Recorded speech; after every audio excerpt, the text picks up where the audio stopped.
Hello, guys. So today we're going to talk about the security issues of mounting the Docker socket through on hosts. It's a bit more of a technical talk than the previous talks we've had.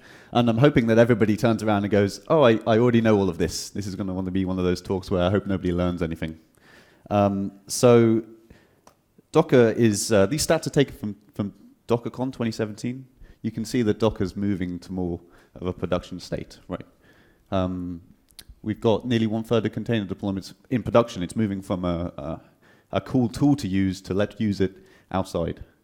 These are actually some quotes that I've taken from real users about Docker security. People seem to have a misconception of the security landscape around the Docker containerization, thinking that it's safe just because it's in the container. So this is an example of an existing configuration for a Docker host. It's got a slave container that's spun up by a Jenkins master, which communicates with the socket to spin up a test container.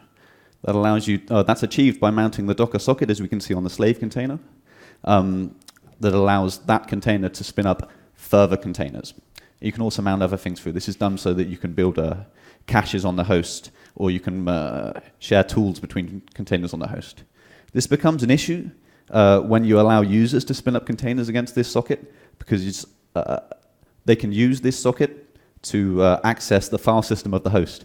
We can see here you can mount, for example, the app folder or the home directory, allowing users to pull files out the host. This becomes a particular issue when you've sharing your host amongst multiple projects. You can imagine a situation where you have a contractor using your hosts, because what they could do is they can also issue Docker commands against this. This is difficult to audit because by nature the containers are transitive, right? So any actions that they do once the container's disappeared, you won't have track of it anymore. And the file changes are made by root because they're executed by the Docker socket on the host. Some people are aware of this problem, but they have some misunderstandings of how big of an issue it is. Some people think this is only a problem if you're running as root, or that there's other existing solutions that completely solve this problem. It's not actually true. We'll go through some of these. People think that if you're running the host container as root, you won't be able to, is this a reason why you can access the host? And if you run it as a less privileged user, you'll be okay. This is not true. As you can see here, we've got a user that's in the Docker group, which allows it to run Docker commands, and it can still do the same.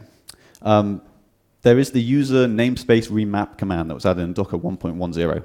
People think that this, well, what this is it allows you to remap user namespace on the host to a less privileged user, or user namespace on the container to a less privileged user on the host. This doesn't work if you run it on the host, because what you will find is that when you spin up a slave container, you won't be able to communicate with the socket, so you won't be able to spin up any subsequent containers because you don't have the permissions to do that. And it doesn't work on the slave, because if you run it on the slave, you're not actually communicating with the slave socket, you're communicating with the host socket, so you just bypass the whole user namespace remapping. Okay, I've caught up with myself. So what the real important question here is, what can you do to help solve this problem, right? These are by no means a exhaustive list of things that you can do. It's just things that I figured out, and none of them actually solve the problem completely or without any issues. You could run it Docker in Docker as opposed to running Docker siblings. So this means that you'll start a container within a container. The problem with that is that if you're running Docker in Docker, you're going to hit storage driver issues because your outside container is running on the host and your internal container is running on the containers file system. You could use seccomp, which is security profiles. As long as your kernel is configured to run them, it stops system calls at a certain level inside the container so that you can't run things like chown. You could use container orchestration tools like Kubernetes, which abstract away the interaction with the Docker socket, and they have their own security policies to restrict the interaction between containers and the host, and containers with other containers, and pods with pods. Or you could run your own in-house code that manages the users, and so you have one user that talks with the socket, and the other user that does all of the work that the container wants to do, and have different privileges for each of those. There's a problem with that, though. I did find out one interesting bug, that if you're running as a less privileged user inside the container.